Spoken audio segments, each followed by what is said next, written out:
You're good to go. We're good to go? Yep. Well, good morning. Hopefully everybody had a good Thanksgiving and spent some time hopefully with family or networking or connecting. Did anybody from last week take any of the ideas about October marketing and do anything with it? Or if anything planned for October marketing? We talked about pumpkins, we talked about even coloring contests, we talked about some other stuff. I did not, Anybody?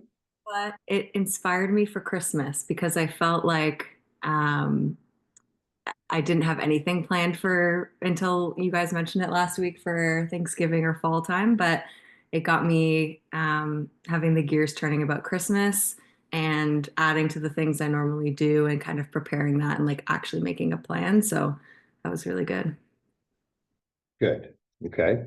I Now, know that Matthew had sent me a picture. He had gone out and bought a bunch of pumpkins. okay, And he's not here, so I don't know what he did with that, but can you share with what Yeah, you- yeah, he delivered in his townhouse complex. He delivered like 60 pumpkins. We put our business cards on there and, you know, happy Thanksgiving, stuff like that, and handed them out. Door knocked and handed them out. If nobody answered, they left one there, you know, compliments of, yeah. Good, okay.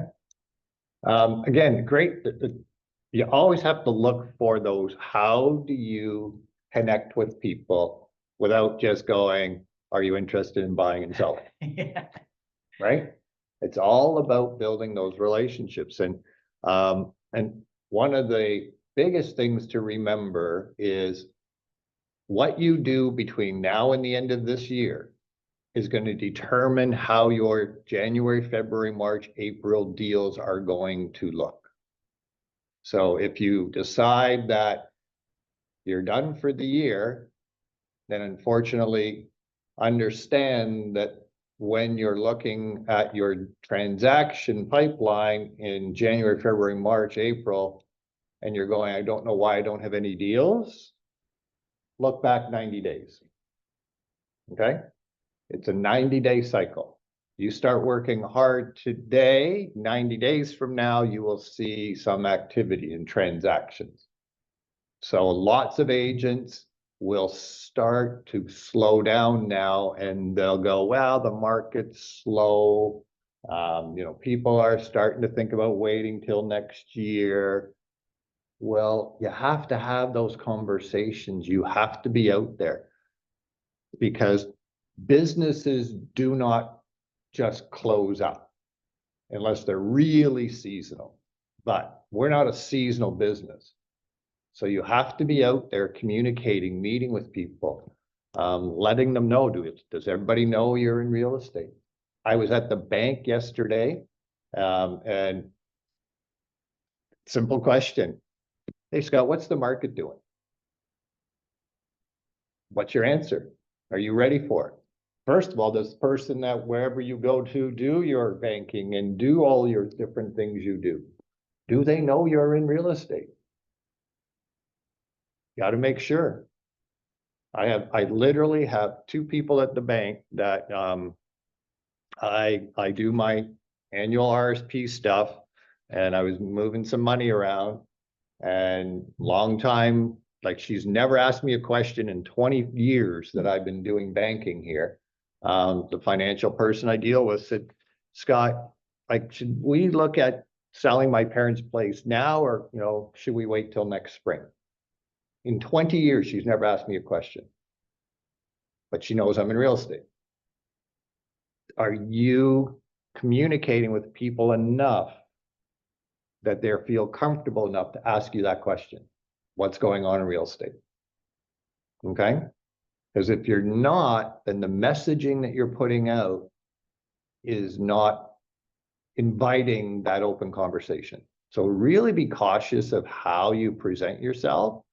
Are you relaxed? Are you always just asking for their business, or are you giving out information? Right? So really be cautious of that. And do take like there's all kinds of opportunities over the next 90 to 120 days of being able to connect with people. Okay, and in a relaxed manner and meet new people through different events. Make sure you plan it and get out there. So it is really, really important. So don't stop today. Don't stop for the rest of the year. I already know, I've already talked to agents that are going, they're winding it down already. And I'm saying, wow, you must have had a fabulous year. No, it's been actually quite crap. I'm going, in the back of my head, I'm going, okay, well, the attitude, if you're going to stop now because it's a slow market and you had a crap year, what the heck did you do a year ago? Last 90 days of 2024. Okay, so don't fall into that trap. Okay, and do plan ahead. You know, plan it out. Know who you're going to go see.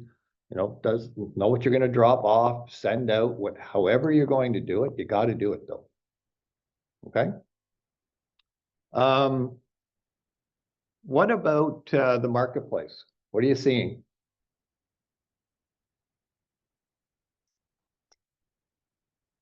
You telling me nobody's out there doing anything? You guys have all quit already? Oh my gosh. So still, I've got a deal Grand Valley still. on another one. Oh, I've got two going on right now, and I might double in my trout free. excellent. Two showings this afternoon with a longtime client. So I'm busy. Good. Excellent. So don't stop. Never do. What else? I think the condo market is still sliding in the city. Okay. It really Yeah. is. I think it's pulled back even further from the last couple of weeks in prices. So it's Okay. a But good time to there's buy a gotta be- condo. I was It's gonna a say, there's gotta be great time to buy a opportunity, condo. Mhm. right? Like, are you sending that message out? Right? Michelle, yeah, go ahead, Julie. I was at a meeting last night. I was at a fundraiser last night, and there was a member, an MPP there for a provincial MPP and for Whitby, and he said they were talking about transit and things that are happening in the city. And so I said, and it's a real story. I said I was talking to somebody who's considering Whitby as a place to move to, and she's not really from there, but she's got family there. And I've been kind of looking for a place here and there, but she's just not in that move point. And of course, her condo's not doing well. She's in Lakeshore West area. And she said, "What about Whitby?" And I said, "Well, the transit's not that great. It used to be better, but they've really cut back." And so last night when I was with this member of parliament, this MPP, he was talking about all the problems in the Whitby market with transit, that inside the city they've cut buses, and the GO train service is not great. And I said, "Here's your real life analogy why you need to get this fixed." And so it became a really interesting conversation within this group of people who now know I all sell real estate. Of course, many of them did, but there were a lot of new people there. But it's so easy to integrate the fact that you sell real estate into any conversation. I mean, transit, speed cameras, like things that the economy, everything that people talk about day to day. So Yeah. Absolutely. And it's just having conversation, having communication, it is. right? So, and this is just like, that's a perfect gathering, right? Perfect gathering and just being able to, even on any conversation, and you can basically just, even if they don't know you're in real estate, you can certainly say from the real estate industry that I'm in, with the conversations and the meetings that we have with our boards and associations, here's what we're seeing. Right? And then it's also, oh, you're in real estate. Yeah. Oh, what's going on? Like literally, that's as easy as it is. Okay. But you got to be doing it. So that condo market, absolutely. I was going to say, Michelle has a client that was a renter looking at leasing something. Then looked around, Michelle kept saying, you know, condo market is really an opportunity. Started having some showings on the weekend. Literally, one of the places that she showed on Windermere, right? Windermere, yeah. The same unit, fixed up, but the same unit sold a year ago for $550, a floor above. Okay, okay, $550. Don't you worry, it gets worse. I know, I'm Okay, this one is a floor below, exact same layout, same square footage, needs total updating. Okay, you can probably get away with the kitchen, but flooring, trim, put new blinds in, paint, like, not talking big, it's like 517 square feet by 20, It's 505. 505, with parking, right at Lakeshore and Windermere, so you're right, great location. It's listed at $399. Like, to me, I'm looking at this going, this is a no-brainer, right? So are you telling that, are you finding those opportunities and presenting them out to people? Okay. And that's where doing your research and being able to talk to people about that. Like, I was sitting at the bank and I said, look, if you know anybody that's looking for an opportunity in Toronto, I said, I literally looked at a place this weekend that the same unit, one floor up, a year ago sold for $550. This one's at $399. And he's going, really? He said, I don't know anybody, but give me your card. Oh, okay. Here, have my card. And I could see the other teller beside all of a sudden perking up and listening, right? Because you've got to know what's going on out there. Because there are opportunities. Don't be the agent that's sitting back going, oh, this market's so bad, right? Like, if you're gonna do that, just put your cards away and go get a job. Like, it is, this market for really good agents, which you all are, is, they're waiting for you. Okay? But you have to be committed to making sure you're having your conversations. You know, again, we talked about what's your daily, weekly numbers. You got to track them. You know, we had a new agent interview us yesterday, not even still in the course.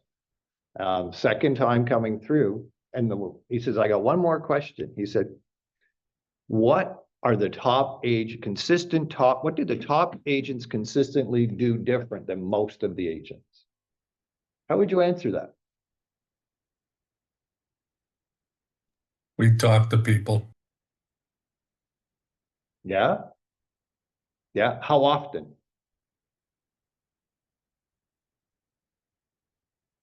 As often as I can get a chance to talk to them.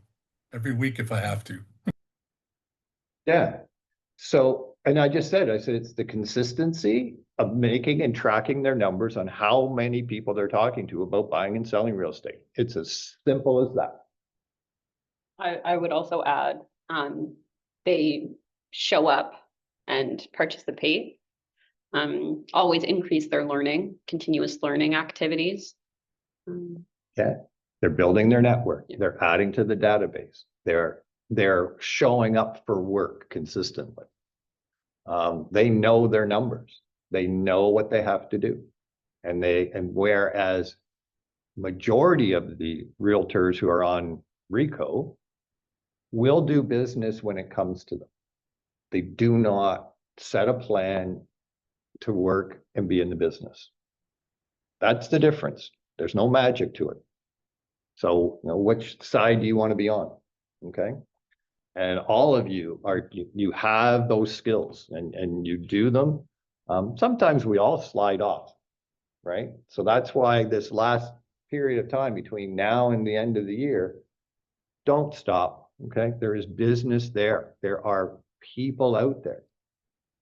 And there are going to be people that are going to be thinking about next spring, but they're starting to think about it now. They're getting their information now. They want to know what's going on now. So are you the go-to? Okay. Really, really important. Okay. And persistence. You've got to be persistent. Yeah, you're going to go to a bunch of events. You're going to go see people. You're going to have a situation where you're like, oh, I don't know why this, I've been doing some stuff, but nothing's coming out of it. You have to keep going. I share a story. One of our agents who was afraid to door knock, then started door knocking, and then last 4 weeks, let's say, just things got in the way and few negative things. Some listings came up in the areas that he was door knocking that didn't have his name on them, didn't get the opportunity to present. So I just called and I said, hey, how was the door knock? Well, really, I haven't been back out there. And I'm thinking, okay, well, flyers that we put together are telling the success story about a just sold in the neighborhood. So this is a great opportunity to get back out there and just tell what's going on. So made me a promise that he would get back out there. Yeah. I got a text on Monday, Thanksgiving Monday. Thank you. I went out and I actually have a CMA from somebody that's thinking about moving. And he said, I really wasn't going to go out until you called. So you have to be persistent. Okay. Just because something isn't working, if you're adding people to your database, if you're connecting, keep doing it. Okay. So that's one thing that lots of times agents will stop doing something just when it's about ready to work, or just about when there's going to be a lead. Okay. Anybody carrying listings right now? Who's got listings? Okay. Any activity? Very little. They Okay. have a semi that just went up in Bolton, and I've had 2 showings. It was a long weekend. Priced well. There's nothing else in the market, so I'm a little surprised I didn't get more calls, but we'll give it a few days. And then I've got 3 or 4 in my retirement community, which very slow in there because that takes somebody selling their Vaughan house to purchase in that community, and there's been surplus of listings this year. I did close on a buy about a week ago out there, not on my listing unfortunately, but I'm finding it a little bit slower up north, Scott, than what I'm hearing from the rest of the team and from colleagues. But further north is a different story. I'm sort of in that pocket, I guess. But John Bowen's working up in Muskoka, and he says it's on fire. So we'll wait for a Caledon corridor to catch fire as well, I think. Okay. Anybody else with listings? Anita here in Niagara. Yeah. Where'd you go? Anita, where'd you go? There you go. Sorry, I'm back. Yeah. Yeah, we have a few listings here in Niagara that are newer, and the one is a nice brick bungalow in the north end of the falls. We bought it a few years ago for $800 in obviously high times, and we've listed it for $715, and we're getting action on it. No offers yet, but action, so that's good. So showings. And then I have a power of sale that is under $1 million, over 3,000 square feet here in Chippewa, and it's getting showings too. And it was listed for over $1 million with like 2 or 3 other realtors for a long time until it went power of sale, and now I'm getting like lots of showings on it. Good. So the business, Okay. I think it's there. It's just the price point where we're at, right? Okay. Who else?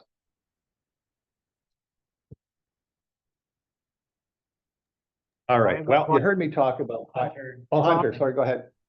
Yeah, sorry. Yeah. A question for Anita. How did you pick up the power of sale, Anita? If you can share that with us. It was actually a referral from a commercial realtor here in the Falls.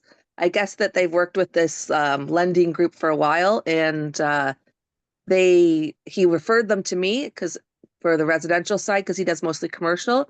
But the funny part about the story is that they tried to beat me down on commission because they're losing they're losing like $100,000, right?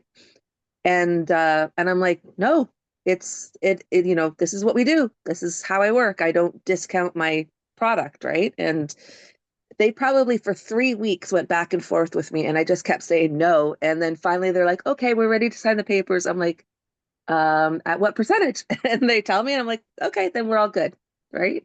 So they were really tough on the commission end, and I just stuck to my guns because if I want to negotiate the best for them as well. So yeah. A question for you, Anita, regarding that power of sale. If they're upside down, does the lender pay you on the side then to make sure your commission's covered? Well, we did that little seminar with Michelle and Scott had arranged for us, and I talked to Scott about it. When you're a power of sale, your commission is actually guaranteed. Whereas if they were upside down and they were still trying to sell it, you wouldn't be guaranteed at that point, right? But with a power of sale, the lender guarantees your commission. Good to know, because I may have a power of sale coming here way in the north. That's actually really good to know because I'm showing a power of sale that was my listing this afternoon. Yes. We did Scott and Michelle did that presentation on power of sale. Who was that, Michelle? That was Legal Lab. Legal Lab. Yeah, if you can go back to the link for that seminar we did, it was actually really good. I watched it like 2 or 3 times. Part of the reason I was asking Anita, thanks for answering. It's more directed to you, Scott. I've heard through some sources that the banks in certain areas, I'm speaking about Brampton specifically, there's a lot of power of sales that are going to be coming through the pipeline. And the banks, now whether it's the managers or corporate, have told people that I know that they're not going to use local agents because some of the local agents have put them in this hole. And well, Brampton's a whole different bit of an animal on how they did financing and proof of income and certain things. So I was just wondering if you had any ins with the banks to have a chat, find out, maybe we can put a package together to like a CMA from the office to the banks. Just a suggestion. Yeah, not everybody wants to work power sales. I mean, I've bought 2 personally and worked on a few over the years, and there's nothing wrong with power sales provided expectations are set up front. Like sounds like what Anita's been doing. Most of the power of sales I'm hearing about are coming through private lenders. And I believe, Anita, yours is a private lender? Yes, mine's a private lender as well. And they did indicate that they have others coming. They specifically asked for a Niagara realtor in Niagara for this one, but I know that they have some elsewhere. So, putting together a package of our offerings as an office might be a good idea for them because I know they have some other ones coming through. And I'm not sure what areas what their areas they're in for that. Yeah, I would keep Yeah. that in mind. I'd love to help out with that. I used to do, before I got into real estate for Rob and Grace, I was the clean out guy to clean these properties up for the banks. That's a good little business too, if you can find it. Okay. Yeah, the private lenders will be more receptive because they have the right to make their own options. Keep in mind that anything that goes through a traditional lender, if it's CMHC insured or insured in any way possible, the original lender is guaranteed their money. That's why they pay the insurance. So any power of sales that may be going directly through a bank would have to be something that was 20% down. If it's less than 20% down, CMHC will be the ones that'll be taking over and then putting those out as power sales. Okay, so if you have any relationships, again, with bank managers, mortgage lenders, anything to do with that, even underwriters, that would be a great place to start. But CMHC will, if it's, as I say, if it's an insured mortgage, CMHC will be putting it through their system. Okay, but it's always good to have those conversations. And I need a great idea because with the private lenders, they are way more receptive. Okay.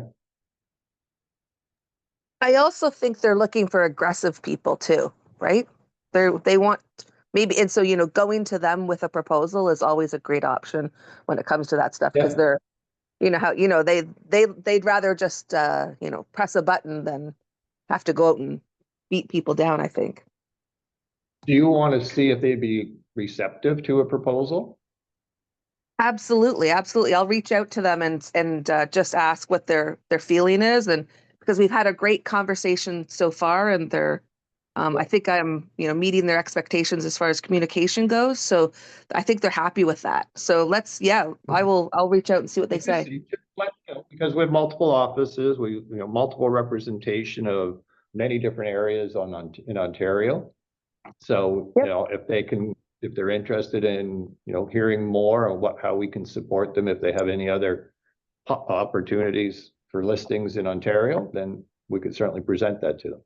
And what's nice about it is, if you can build that relationship with private lenders, I got news for you, they also know other private lenders.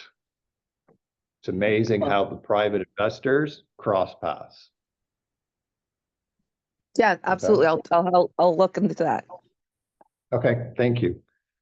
The reason I was asking about activity on listings is there are buyers out there. Okay, there are buyers still out there.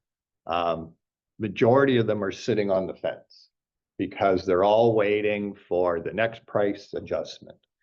They're all waiting to say, oh, you know what, there's going to be another property. Oh, there's power sales coming down the pipeline. Do you understand and explain? Oh, go ahead. Who's got Nance? Go ahead. When I took my video off there for a minute, it was because I answered a call. And I don't mean to sound like a broken record, but here I go again. I just got another client off of Google. Fabulous. I have a showing tomorrow morning at Excellent. 11. Wonderful. So Well done. And here I am going on again, but that's where it's coming from. Excellent. All right, everybody heard that. So make sure your profiles are all up to date and you're working your Google page profiles. Julia? I am getting kind of reasonable showings on my condo. I'm doing a price change today. So it's funny because one unit is sold conditionally and the agent is pretty upset about the price he got. Very upset about the price he got. He won't tell me what it is, but he said it's terrible. But all the feedback I'm getting is we're not in a rush, maybe in the spring.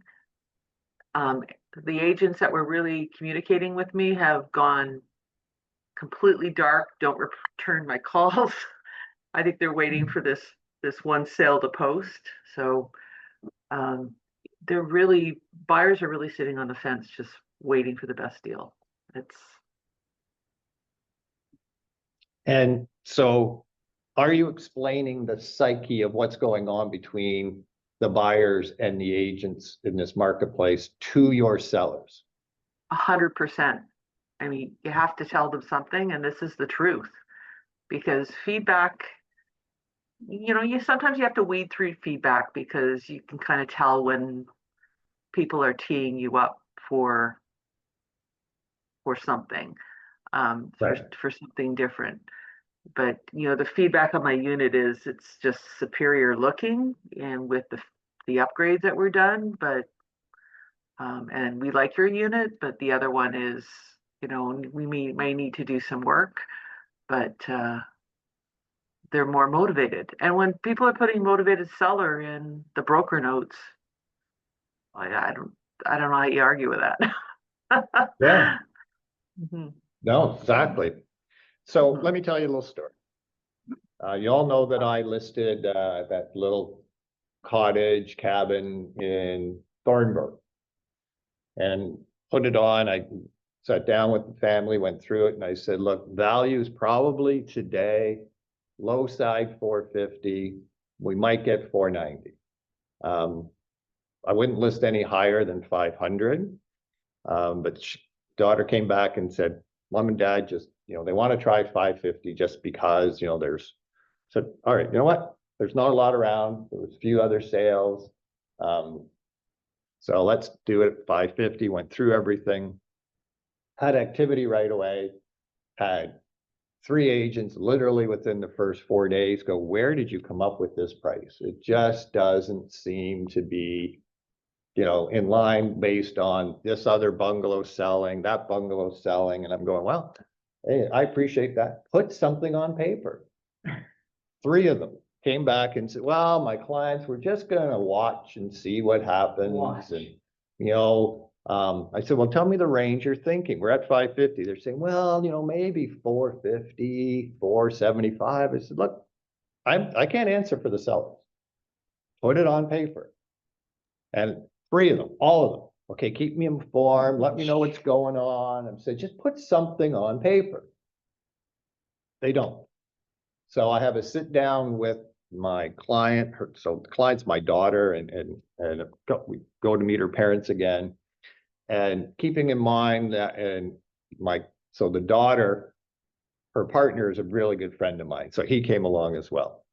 And we're sitting there, and what's nice about it is I also know the daughter and my buddy are looking at buying something. They were originally going to wait to build, and I'm going like, you guys are like the opportunities for resale today. And they're looking in Thornbury between 1.7 to 2.3.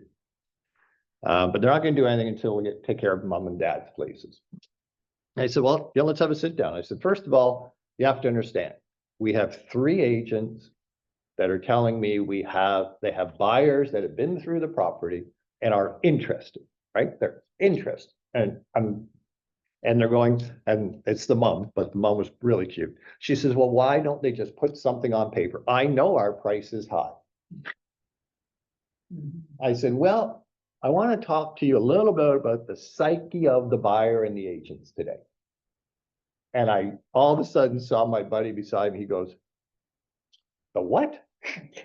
I said, you have to understand how realtors, first of all, are thinking.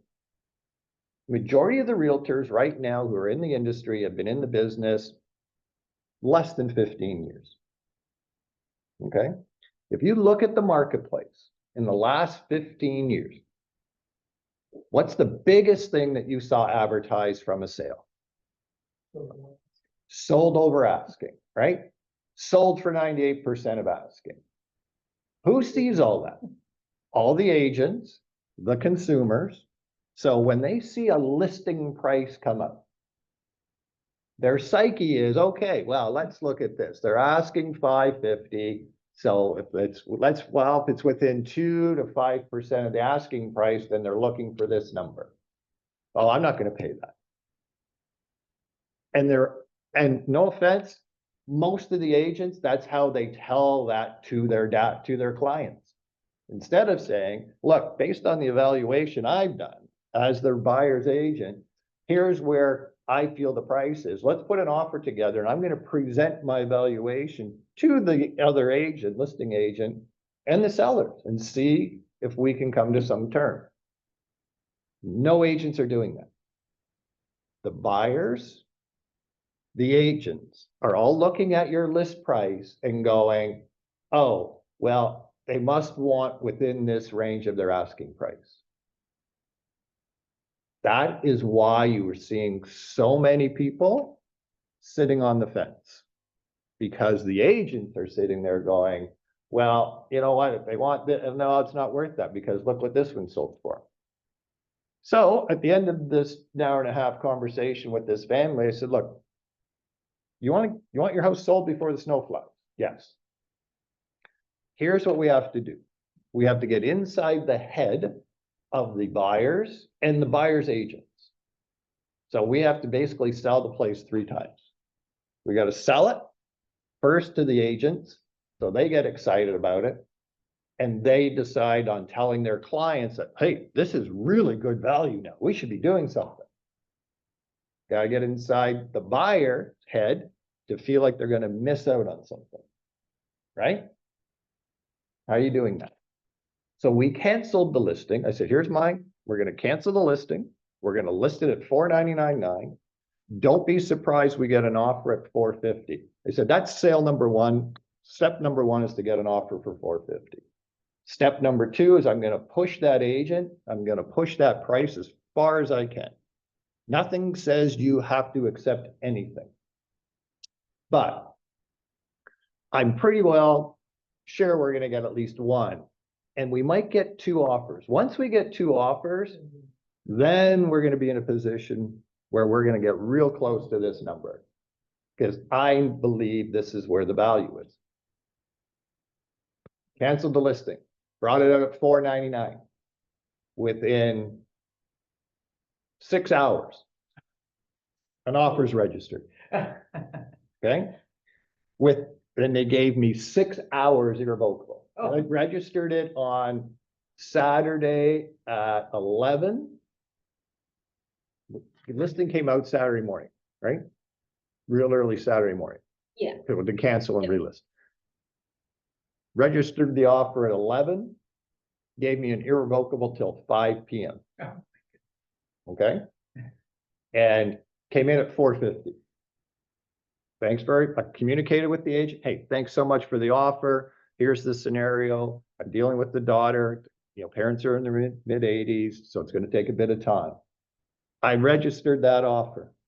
I immediately got on the phone, text, emailed, and called the other agents and said, hey, you were telling me, I promised you I would keep you informed. Here's what's going on. Can are you going to be able to do something? Oh, let me talk to my people. Wow, okay, let me talk to my people. Great.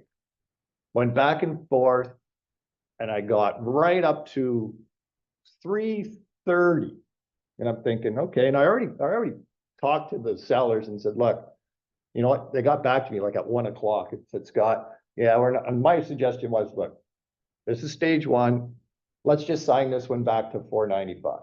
She said, I'm meeting my parents. I'll chat and we'll call you back. Gives me a shout. She said, okay, they're okay with signing it back at $495. I said, no, actually, I want you to tell me just to hang on a little bit longer. Scott, we're thinking about it. Okay, Scott, we're going to think about it, but that's sort of what we're thinking. And she goes, why? I said, I'm trying to push other offers here for you. Let me leave it with me. At 3:30, I got another offer. They knew they were in competition. Okay. Well, guess what? Now I put out 2 offers registered. I am now texting the other 2 that were sitting on the fence again and say, hey, by the way, there's a second offer. Like if your people are thinking of doing anything. And this is the agent that called me when the listing first went out at $550, like literally hours later. Scott, where'd you get that price? Bring an offer, right? Nope. So I get a 3rd offer. Now I've asked, because I've gone back now to the first one and said there's 2 offers. I said, now I need till 9 o'clock tonight. I can't do it before 5. Because someone had a showing that she needed help with. So, and I wanted to push because there was possibly a 4th offer coming, and I was working that. So I got 3 offers. I got all of them to give me a 9 o'clock irrevocable. Now, understand, I have been communicating by text, email, phone with these agents consistently, making sure they're aware. And I'm basically one of the agents said to me, like, Scott, I'm now that there's 3 offers, and I kept saying, I need you to give me your best offer.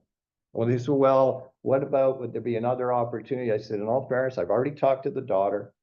We've talked to the parents. They don't want to be going back and forth.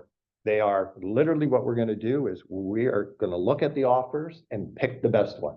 So if you're asking me what you should be doing, is you got to give your best price first and best terms. And all I can tell you is that highest price, no conditions, 30-day closing date would be ideal for the sellers. So we got, the one agent came up, so I gave her the opportunity. She brought up her offer. I went back to the second one that came in at 330. I said, look, there's 3 offers. I really want to let you know that, if your people want an opportunity here, they have to put their best foot forward. There's not going to be any back and forth. Okay, Scott, let me see what we can do. And then I went back to the third offer that came in, who was the lady that was at the first, like, hours after it was first listed. And now, what I'm trying to say is, because I'm communicating with all of them, I'm not just leaving them in the dark and going back. I am on the phone, personally talking with them, texting them. And so I went back, I said, okay.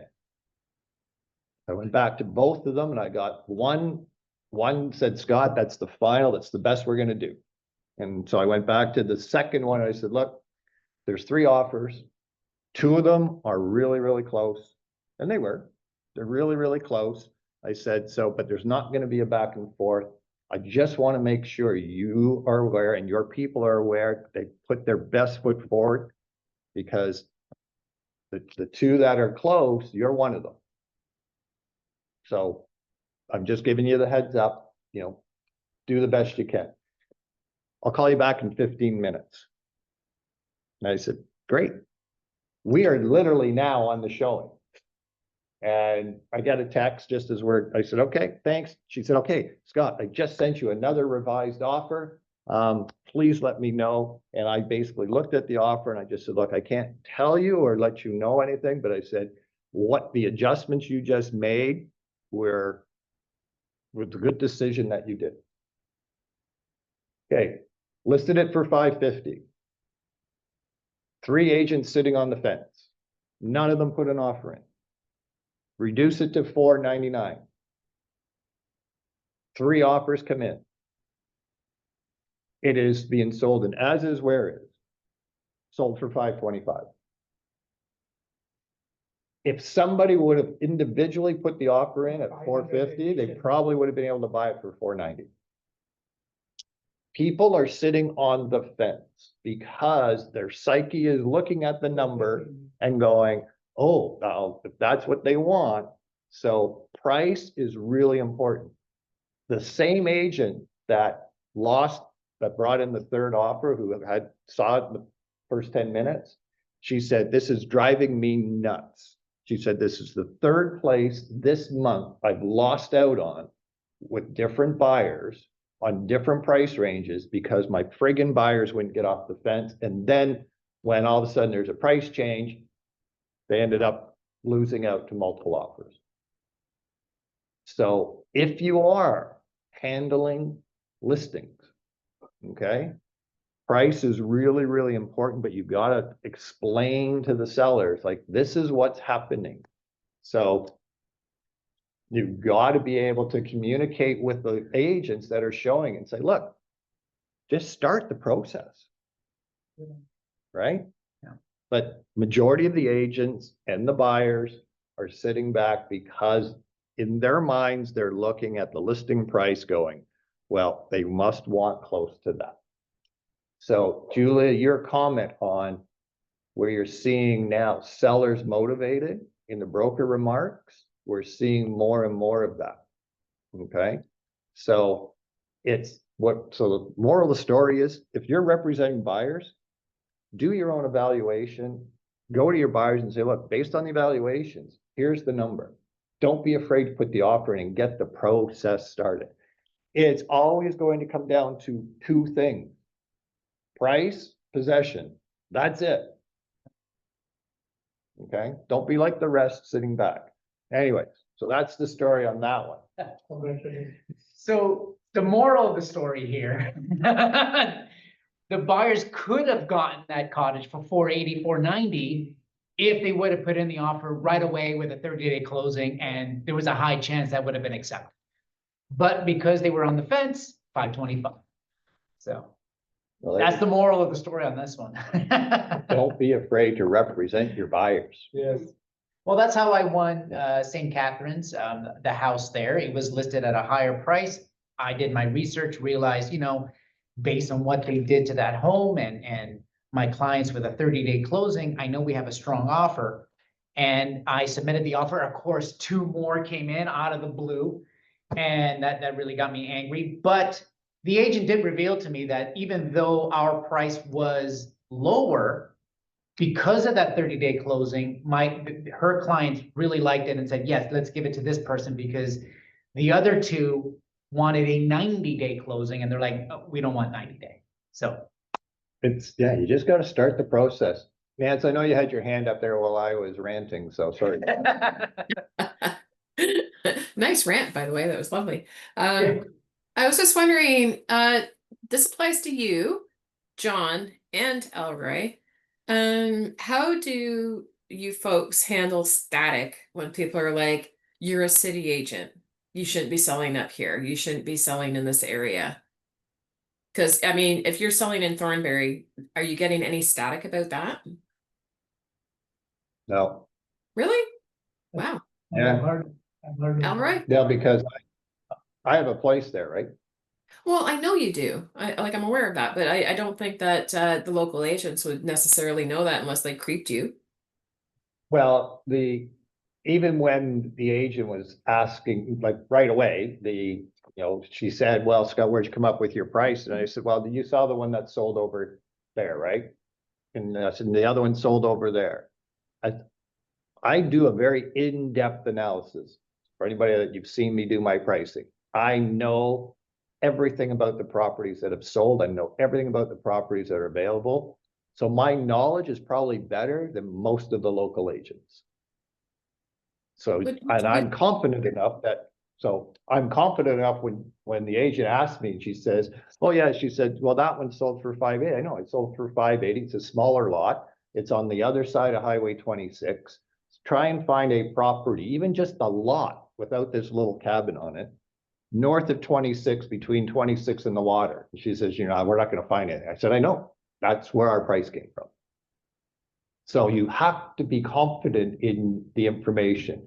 Where city agents go up to areas and just put a listing on, they don't make the listing readily available. They don't communicate or get back to the agents, right? Because they're just putting a listing up because of, they sold it to the person, 2 or 3 years ago as an investment, or they happen to know somebody. They haven't done any information. They haven't called agents in the area. I do, so I've never had an issue. Oh, that's interesting. All right.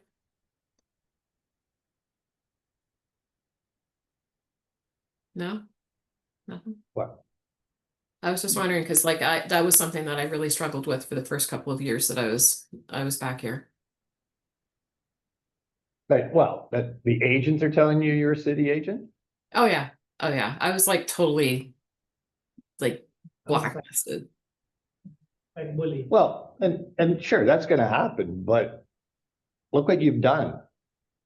You've persevered. You became way more knowledgeable than those local agents, right? Knowledge will trump any location.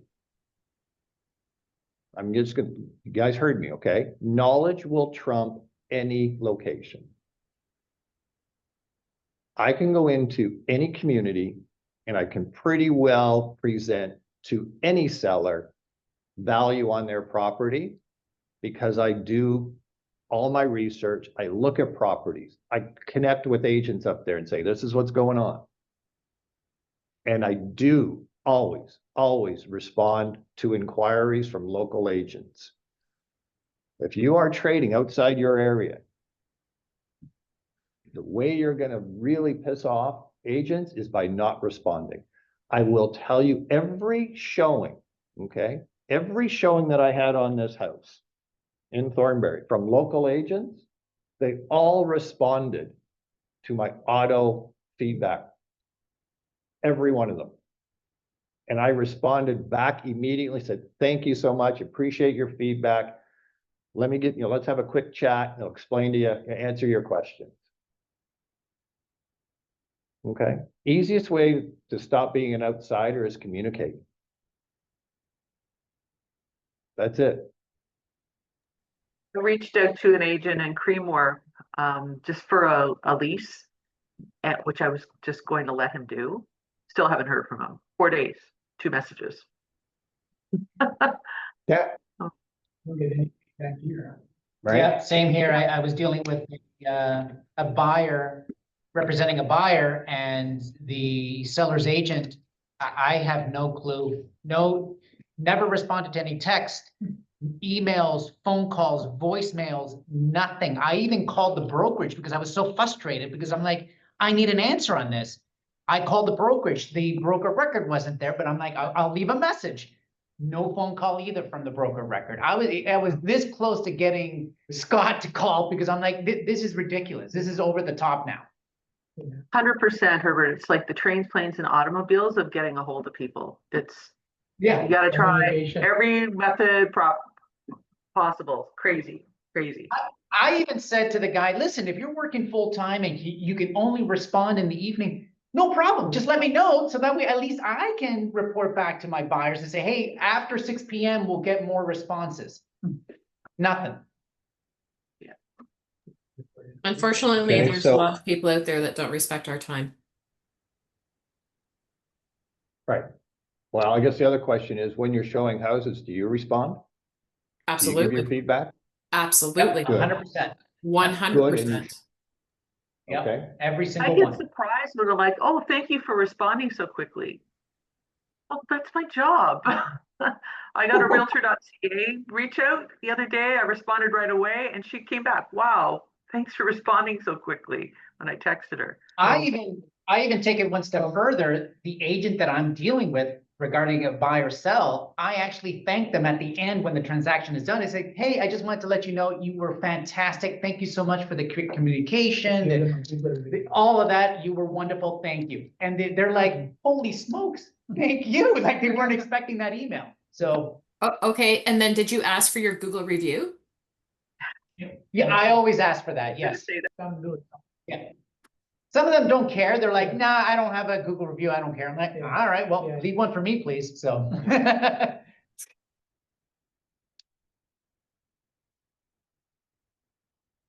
Yeah, it's, So- Yep. So the Pickering, one of the agents I was dealing with, he is not computer savvy, no authentic sign, no DocuSign. He physically goes there to a library near Pickering to get the sign back done and send it back to me, scanned from the library.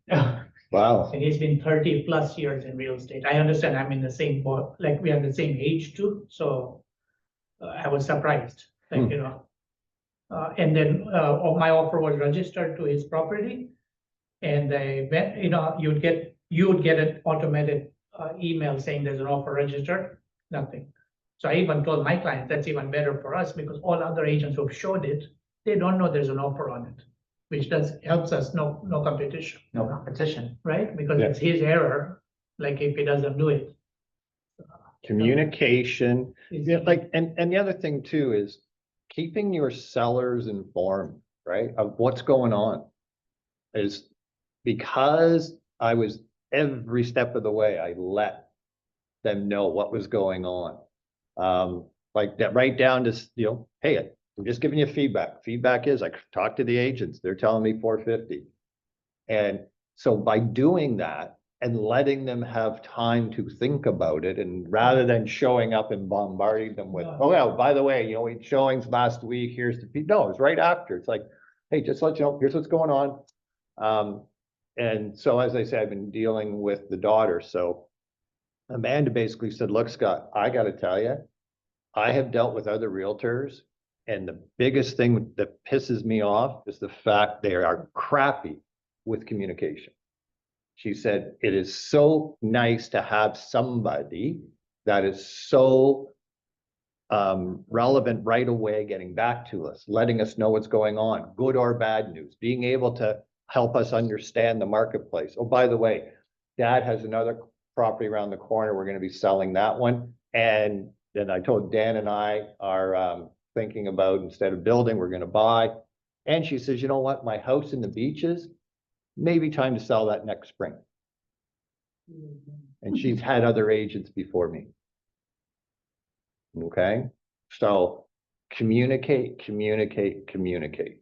Thank God his daughter wanted to join skiing all those years ago and meet these people. So you get a percentage, understood, yes. Bill hasn't paid enough for the membership, the townhouse, the SUV I had to buy. The outfit. You get paid monthly. No, when you were in grade 3 and came home to say, oh, I'm gonna learn how to ski. I was like, yeah, that's great. I'm not teaching. I don't know how. Anyways, yeah. So she loved it so much. It was like, oh crap. So I had to sell my nice Mercedes, beautiful 4-door sport. Oh, it was neat. And bought an Explorer. Fit all my crap. Thanks for ruining Scott's life, honestly. Right? Anyways, Truth be yes. told, I was one of those stupid little kids with the skis that were like this big and no poles that went straight down the hill at Blue Mountain. Oh, I used to teach kids like that. I was one of those. But again, this is all, so again, understanding, like you're talking about, again, back to your point, Nancy, is most of my business that I've been doing in the area of Thornbury, Collingwood are either relationships that I created here, or they have been relationships that have been strengthened by being active in the community there through the skiing and participate, like, you know, last week, or 2 weeks ago, you know, they had a fundraiser for the local hospital. We drove up just for the fundraiser and participated in the auction and donations and stuff. So even though I may not have my physical office there, I'm involved. People see me, you know, I'm talking with local people. I'm talking local agents. We're going into local establishments. We're supporting local charities. So, but majority of those relationships started in another area, but pretty well all of them have moved up. So it's just the being involved, being, you know, just and not being in their face about real estate, because 3 of the deals that I've done up there, they all had previous agents. And just something went wrong, something just, you know, and just by being there, just letting them know what's going on, being informed, you know, making sure I know the marketplace. Okay. So important that way. Okay, what else is going on? Nothing. Just work. Yeah, and it is. It really is. It's work. Just working. There's always somebody to go see, somebody to talk to. You want to have a little challenge. And I can tell you, top agents will do this. They will set a goal each week on how many new people or how many, I'm going to say how many cards they would give away, but actually, you know, how many new people you could actually give a card away to. And one of the top agents I know, he basically says, I want to get rid of 5 a day, 5 days a week. And so 20 a week, okay? And knows that by doing that, the business will come. So is that giving a card away to somebody you haven't seen in a while? And sure, that helps. Is that, you know, so how are you, and it doesn't have to be a business card per se, but depending on how you're communicating with people, that should be your target. Okay. So. I would run out of people. Because it's a Yeah. small town. Well, and so, whatever your trading area is, or whatever your database is, this is a great opportunity to go and meet with your database and just simply say, by the way, are you enjoying the newsletters or the updates I'm sending? And if they turn around and go, what are you talking about? You got to fix that. But if they turn around and go, yeah, no, I appreciate that. Thank you. Is there anybody else? Can you give me one person that you think might benefit from having that information? That's all you got to ask. You'd be amazed what happens. Sometimes they'll go no. And then you go like, oh, I appreciate that. But if you think of a family member that might like this information more directed for them and then what your information is, and they may say no. Okay, great, super. I'll be in touch. But if you think of anybody else or you come across anybody, I'm here to help. And you go on to the next one. You go on to the next one. That's building your relationships. That's building the database. And you can do that anywhere, anytime. I will tell you, my brother Grant, if you want to learn how to do it the best, spend 15 minutes chatting with him. So we have tickets to the Jays, right? So, and when we go down, it's been exciting, but it's been getting in line an hour before the doors open. Okay? Because there's so many people there. I will guarantee you he will probably do 2 deals from the time we've spent just in line with him talking to so many people up and down that line. Don't doubt that. It's amazing to watch. And literally and it comes across where he'll just start chatting about certain things. And if you want to really learn how to do that, call my brother Grant. He is magical at it. And I can tell you he's magical at it because he has 3,000 names in his database that all know him by not just random, like these are people in that line, just alone in that line. I know he has 5 new names that he's added to his database of people that are, these are good quality people that have good financial backing. So, and it's just not being afraid to talk to people, find out who they are. Where are you from? Simple as that. Okay, so What you're saying, How Scott, are we you? need to go to the next, we need to go to the next sporting event and work the lineups at the doors.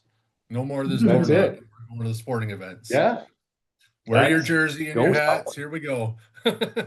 yeah, anywhere, right? Like, Yeah. just get out and talk to people. I have a friend of mine, Jeff Atkinson, that he's been in business a long time, and we try to go for coffee, and we'll go to the Tim Hortons, and he will get the window seat beside the drive-through.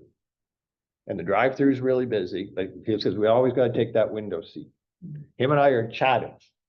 And so often he'll go, oh, there goes one of my past clients, knocks on the window, waves at them, buys their coffee for them. And I'm going, Jeff, he said, that's why I come here. He said, this is the local Tim Hortons. And he said, that drive-through is so busy. He said, that's why I like sitting here. And I'm going, so simple. So simple, man. Right? And he says, yeah, he says, I see any of my past clients or parents of my kid, parents that I got to know through my kids' activities. He said, I sit here and I buy them their coffee. They get up to the window and all they said, oh, Jeff, here's you got an extra free coffee. Here's your reimbursement for your coffee. Jeff picked it up. I'm going and literally sitting there and I'm looking at him going, oh, he says, yeah. And then sometimes they'll come in and they'll see me there. It's so simple. And I know, Nancy, you go to the local place and meet and gather. Well, I go to the well to get my water. I card people there. Actually, one of the listings that I currently have is from somebody I met at the well. And Old Tony and I had dinner at the Wing House the other night, and the waitress, she's like, my mom's thinking about selling. And I'm like, okay. I said, here's my card, you know how to reach me. And she's like, oh yeah, I know who you are. Right? Like I Just be seriously involved. have to be, I can't even go out incognito really anymore. Well, nice. That's a nice, happy problem. Well, it is a happy problem, but it's not a happy problem when I'm not in a happy mood and I just want to go to the grocery store and come home. But it is a happy problem to have. Yes, true. Okay, any other thoughts, questions, issues? Making your plan on how you're going to communicate with people between now and the end of the year? Oh, hey, So you know can what? kickstart. Canada Post is on strike. Last year they were on strike at the same time. I sent out a postcard that I made on Canva. I emailed it to my entire database and I got excellent results from that. So I would strongly recommend that people go onto Canva and just design something that's fun. I mean, you saw my postcard from last year. I had all 4 of my dogs and they had Santa hats and elf hats and everything. Design something that's personal, and I got amazing, amazing response from that. And it's cheaper. I don't know where Canada Post is on strike or not on strike. I left the house this morning and there were 4 bills in my mailbox. Oh, I think that. you might want to think So about I don't getting know, but electronic stuff. Amazing. yeah, bills came through, but I don't know how, where. Anyways, so I don't know what's going on there, but great point. It's email, text, WhatsApp, all great ways to communicate. Yep.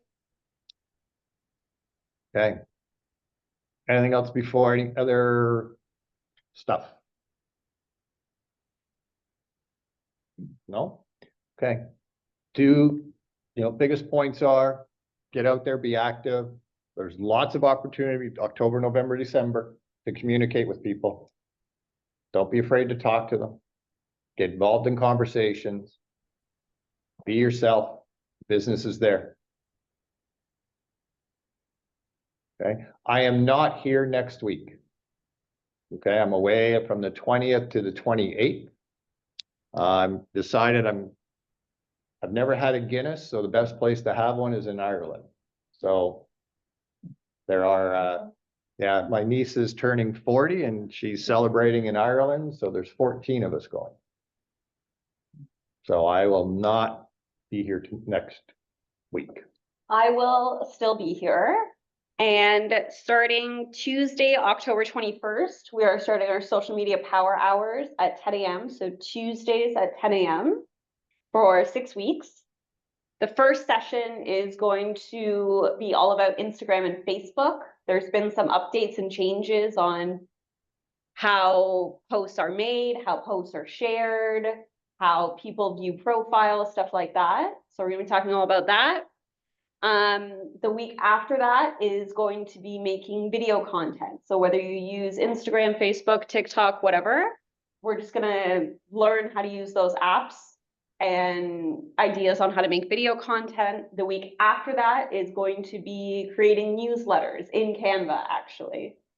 And for those that use Lofty, when I'm talking about using social media, using Canva, all that, I am going to incorporate how we can integrate that into Lofty.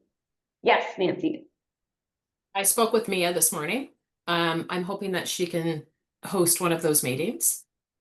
Normally she charges like a boatload of money, but because she is my new stepdaughter, we might be able to get her for an hour. That would be awesome. I don't know how much you creeped her, but she's like pretty amazing. Yes, I did a little creeping. Yes, so very excited for that. So I'm definitely leaving one of the slots open. And then we're also going to be talking about, because it's going to go into the end of November, the last one's going to be all about how to use social media and Canva and all that for holiday campaigns, holiday newsletters, post e-cards, stuff like that. Okay. And then if there's anything someone wants to touch on specifically, or like I said last week, you've seen something that you've seen from another agent that you want to incorporate into your marketing, or you think is really cool, you want to learn what that is all about, just let me know.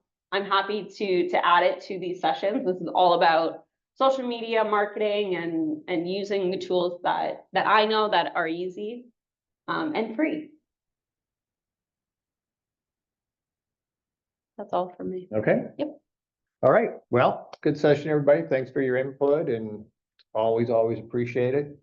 Have a great week. And I am around until Monday morning, and then I'm gone for a week. Okay. Thanks, guys.